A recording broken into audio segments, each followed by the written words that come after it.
ഇന്ന് നമ്മൾ തയ്യാറാക്കുന്നത് കുടപ്പുളി കൊണ്ടുള്ള ഒരു അച്ചാറാണ്.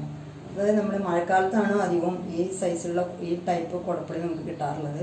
അത് കുറേ ഉണക്കി അടുപ്പിൻ്റെ ഇടക്കിലൊക്കെ ഉണക്കിയിട്ട് വയ്ക്കും. പക്ഷെ നമുക്കൊരു വെറൈറ്റി ആയിട്ടുള്ള ഒരു അച്ചാറാണ് ഉണ്ടാക്കുന്നത്. ഈ കുടപ്പുളി എന്ന് പറയുന്നത് നമ്മൾ മാങ്ങയൊക്കെ ഉണ്ടാക്കുന്ന പോലെ, അതായത് മാങ്ങ നമ്മൾ ഉപ്പിലിട്ടിട്ട് നമ്മൾ ഒരു ദിവസമൊക്കെ വെയിലത്ത് വെച്ചിട്ട് ഉണ്ടാക്കിയിട്ട് മാങ്ങ അച്ചാറുണ്ടാക്കും. അതേ ടൈപ്പിലൊന്ന് ഉണ്ടാക്കി നോക്കാനാണ് ഇപ്പോൾ പോകുന്നത്. അതായത് കുടപ്പുളി കുറച്ച് ഉപ്പിട്ടിട്ട് ഒരു ദിവസം വെയിലത്ത് വെച്ചിട്ടുള്ളതാണ് ഈ പുളി. അതുകൊണ്ടാണ് ഈ പുളിയുടെ കളറൊക്കെ ഇങ്ങനെ ആയിരിക്കുന്നത്. ഇതല്ലാതെ നമുക്ക് ഉപ്പൊന്നും ഇട്ട് ഉണ്ടാക്കാം, വെയിലത്തൊന്നും വെക്കാതെ തന്നെ ഫ്രഷായിട്ട് നമുക്ക് കുടപ്പുളി അച്ചാർ ഉണ്ടാക്കാൻ പറ്റും. അതിനേക്കാളും കുറച്ചുകൂടി ടേസ്റ്റ് ഉണ്ടാവും നമ്മൾ ഉപ്പിട്ട് ഒന്ന് വെയിലത്ത് വെച്ച് വാട്ടിയെടുത്ത കുടപ്പുളികൾ ഉണ്ടാക്കുന്നതാണ്. അപ്പോൾ ഇതുകൊണ്ട് നമുക്ക് എങ്ങനെയാണ് ഉണ്ടാക്കുന്നത് നോക്കാം. അതിന് വേണ്ടിയിട്ട് ഇൻഗ്രീഡിയൻസ് എന്ന് പറഞ്ഞാൽ കാണുമ്പോൾ കുറേ ഇൻഗ്രീഡിയൻസ് ഉണ്ടാവും, പക്ഷെ നമുക്ക് പെട്ടെന്ന് ഉണ്ടാക്കാൻ സാധിക്കും. കുറച്ച് ഇഞ്ചി ചെറിയ കഷ്ണങ്ങളാക്കിയത്, വെളുത്തുള്ളി, കറിവേപ്പില, കുറച്ച് ഉലുവപ്പൊടി, പിന്നെ ഉപ്പ് ആവശ്യത്തിന്, അതുപോലെ തന്നെ മഞ്ഞൾപ്പൊടി. ഇത് കുറച്ച് ശർക്കര പൊടിച്ചതാണ്, അതായത് പുളിയുള്ളതായതുകൊണ്ട് കുറച്ച് ശർക്കര ഇടുന്നത് നല്ലതാണ്.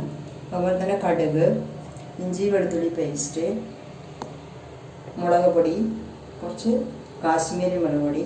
പിന്നെ ഇത് കടുകെണ്ണയാണ്. ഞാൻ കടുകെണ്ണയിലാണ് ഉണ്ടാക്കുന്നത്, ഡാൽഡയുടെ കടുകെണ്ണ. അതായത് കടുകെണ്ണയിൽ മറ്റേ എള്ളെണ്ണ ഉണ്ടാക്കുന്നതുകൊണ്ട് നല്ലതാണ്, പക്ഷെ കടുകെണ്ണയാണ് ഞങ്ങൾ സാധാരണ ഉപയോഗിക്കാറുള്ളത്. അപ്പോൾ അതുകൊണ്ട് കടുകെണ്ണയിൽ ഉണ്ടാക്കുന്നത് മാത്രമേ ഉള്ളൂ. പിന്നെ വിനാഗിരി കുറച്ച് ആവശ്യമുണ്ടെങ്കിൽ മാത്രം ഒഴിച്ചാൽ മതി. അതുപോലെ തന്നെ കുറച്ച് അച്ചാറുപൊടി വേണമെന്ന് നിർബന്ധമില്ല. നമ്മൾ ഉലുവയും കായമൊക്കെ ചേർക്കുന്നതുകൊണ്ട്, കായത്തിൻ്റെ പൊടി അല്ലെങ്കിൽ കട്ടക്കായം വറുത്ത് പൊടിച്ചത് അതൊക്കെ ചേർക്കുന്നതുകൊണ്ട് നമ്മൾ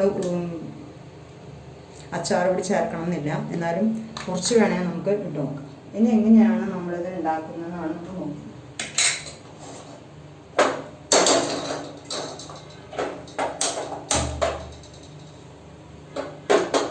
ഫ്ലെയിം വെച്ച് ചീനിട്ട് നന്നായിട്ട് ചൂടായിട്ട് വേണം. ഈ കടുകെണ്ണയ്ക്ക് ഒരു പ്രത്യേകതയുണ്ട്.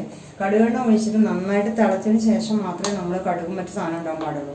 അതല്ലെങ്കിൽ ഈ കടുകെണ്ണയുടെ മണം ഉണ്ടാകും. അപ്പോൾ കടുകെണ്ണ ഒഴിച്ച് നന്നായി തിളച്ചതിന് ശേഷമാണ് കടുക് നമ്മൾ ഇടുന്നത്.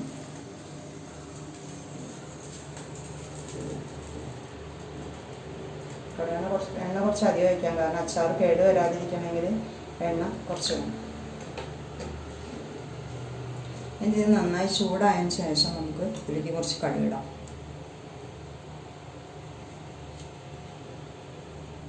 ഇപ്പോൾ എണ്ണ നന്നായിട്ട് ചൂടായിട്ടുണ്ട്. അപ്പോൾ നമ്മളൊരു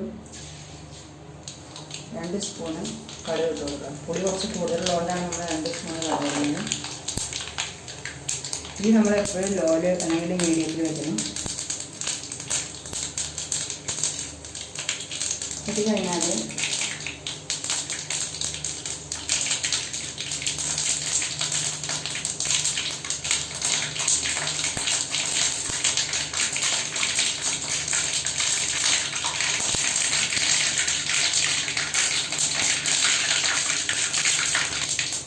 ഈ കടുക് പൊട്ടി കഴിഞ്ഞാൽ നമ്മൾ കുറച്ച് പീസാക്കിയിട്ടുള്ള ഇഞ്ചിയുടെ കഷ്ണങ്ങൾ, അതുപോലെ തന്നെ കുറച്ച് വെളുത്തുള്ളി മുഴുവനായിട്ട്, കുറച്ച് നമ്മൾ കറിവേപ്പില, നല്ല ഓയിൽ വെക്കണം. നന്നായിട്ട് നമ്മൾ മിക്സ് ചെയ്ത് കൊടുക്കാം. വെളുത്തുള്ളി, ഇഞ്ചി, കറിവേപ്പിലൊക്കെ നന്നായിട്ട് ഒരുവിധം നമ്മൾ ബ്രൗൺ കളറായി വരുമ്പോൾ, അതായത് മുഴുവൻ വെള്ളം നമുക്ക് പോകുന്ന സമയത്ത് നമ്മൾ ചേർക്കേണ്ട പൊടികളാണ് നമ്മൾ ചേർക്കുന്നത്. ആ പൊടികൾ ചേർക്കുന്ന സമയത്ത് നമ്മൾ വേണമെങ്കിൽ നമുക്ക് തീ ഓഫാക്കാം, കാരണം മുളക് പൊടിയൊക്കെ ആകുമ്പോൾ പെട്ടെന്ന് കഴിയും. അതുകൊണ്ട് ഞാൻ ഓഫാക്കിയിട്ടാണ് ഞാൻ ഈ പൊടികൾ ചേർക്കുന്നത്. കുറച്ച് മുളക് പൊടി,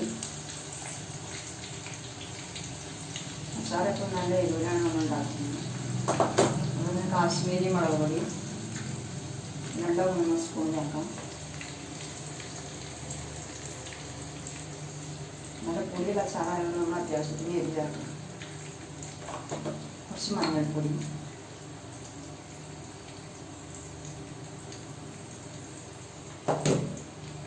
ഇത് കഴിഞ്ഞാൽ കുറച്ച് നമ്മൾ ഈ പിക്കിൾ പൗഡർ കുറച്ച് വേണമെങ്കിൽ മാത്രം ചേർത്താൽ മതി. കുറച്ച് ഉലുവപ്പൊടി, കുറച്ച് കുറച്ച് കായത്തിൻ്റെ പൊടിയാണ് ഉപയോഗിക്കുന്നത്. ഏറ്റവും നല്ലത് കട്ട കായം നമ്മൾ നന്നായിട്ട് വറുത്ത് പൊടിച്ചെടുക്കുന്നതാണ്.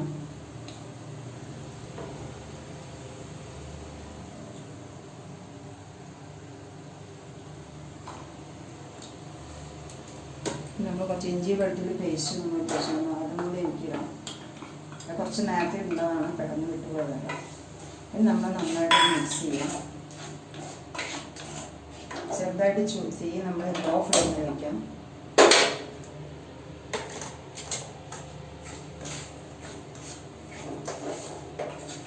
ഇനി നമ്മൾ അച്ചാർ ഉണ്ടാക്കുന്ന സാധാരണ വെള്ളം ചാറൊന്നും അധികം ഉണ്ടാവില്ല. പക്ഷെ ചാറ് വേണമെന്നുണ്ടെങ്കിൽ നമ്മൾ ഇതൊന്ന് മൂത്ത് കഴിയുമ്പോൾ നമ്മൾ കുറച്ച് വെള്ളം, അതായത് തിളപ്പിച്ചാറിയ വെള്ളമാണ് ഒഴിക്കുന്നത്. നമുക്ക് ആവശ്യത്തിന് എത്ര വേണമെന്ന് വെച്ചാൽ നമ്മൾ അതിനുള്ളത് കുറച്ച് വെള്ളം ഞാൻ ഒഴിക്കുന്നത്. സാധാരണ അച്ചാർ ഉണ്ടാകുമ്പോൾ വെള്ളം ഒഴിക്കാറില്ല. ഒഴിച്ചിട്ടുണ്ടെങ്കിൽ തിളപ്പിച്ചാറിയ വെള്ളമാണെങ്കിലും നന്നായിട്ട് തിളക്കും. ഇതിനൊപ്പം നമ്മൾ കുറച്ച് നമുക്ക് ഉപ്പിടാം. പുളി നമ്മൾ ഉണക്കാൻ വയ്ക്കുമ്പോൾ നമ്മൾ കുറച്ച് ഉപ്പിട്ടിട്ടുള്ളതാണ്, അതുകൊണ്ട് ഉപ്പ് അധികം വേണ്ടി വരില്ല. കുറച്ച് ഉപ്പ് മാത്രം അവസാനം നമുക്ക് നോക്കിയിട്ട് വേണമെങ്കിൽ ഇതൊന്ന് തിളക്കട്ടെ. ഇപ്പോൾ നമ്മുടെ കൂട്ട് നന്നായിട്ട് വെള്ളം ഒഴിച്ച് നമ്മൾ തിളച്ചിട്ടില്ല. വെള്ളം ആവശ്യമുണ്ടെങ്കിൽ മാത്രം നമ്മൾ ചേർത്താൽ മതി. കുറച്ച് ഗ്രേവി ആയിട്ട് കിട്ടുന്നുണ്ടെങ്കിൽ മാത്രം നമുക്ക് ചേർത്താൽ മതി. ഇതിന് ശേഷം നമ്മൾ ഇതിലേക്ക് നമ്മുടെ പുളി ചേർക്കണം. പുളി ചേർത്ത് നമ്മൾ അധികം വേവേണ്ട ആവശ്യമില്ല, കാരണം നന്നായി വാടിയിട്ടുള്ള പുളിയാണ്. അതുകൊണ്ട് കുറച്ച് പുളി ചേർക്കാം.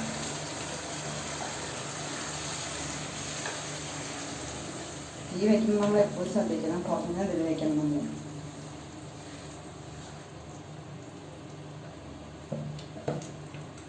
കുടപ്പുളി നല്ല പുളിയുള്ളതാണ്, പക്ഷെ കുറച്ച് വെയിലത്ത് നമ്മൾ വാട്ടിയിട്ടുള്ളതുകൊണ്ട് കുറച്ച് പുളി കുറയും. ഇനി പുളിയുള്ള അച്ചാറാണ് നമുക്ക് ഇഷ്ടമെന്ന് വെച്ചാൽ നമ്മളിത് വേറെ ശർക്കരയൊന്നും ചേർക്കേണ്ട ആവശ്യമില്ല. പക്ഷേ ഇപ്പം ഞാൻ കുറച്ച് ശർക്കരപ്പൊടി ചേർക്കുന്നുണ്ട്.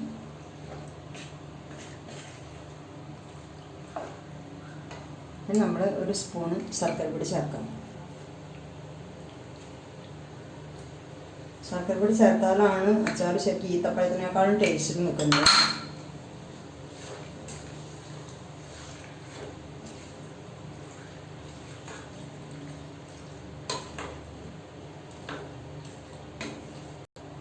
നമ്മുടെ ശർക്കരപ്പൊടിയൊക്കെ അതിൽ വേവിച്ചിട്ടുണ്ട്. ഇനി നമ്മൾ കുറച്ച് വിനാഗിരി ഒഴിക്കാം. വിനാഗിരിക്ക് നമ്മൾ നോക്കിയിട്ട് വേണമെങ്കിൽ മാത്രം ഒഴിച്ചാൽ മതി. അച്ചാർ കേട് വരാതിരിക്കാനും മധുരമൊക്കെ ഒന്ന് ബാലൻസ് ചെയ്യാനാണ് നമ്മൾ ഈ പുളി സൊറുക്ക് ഒഴിക്കുന്നത്. നമ്മൾ ഒന്നുകൂടി മിക്സ് ചെയ്ത് കഴിഞ്ഞാൽ നമുക്ക് പുറത്താക്കാം. നമ്മൾ ടേസ്റ്റ് നോക്കിയാൽ അറിയാം നമുക്ക്.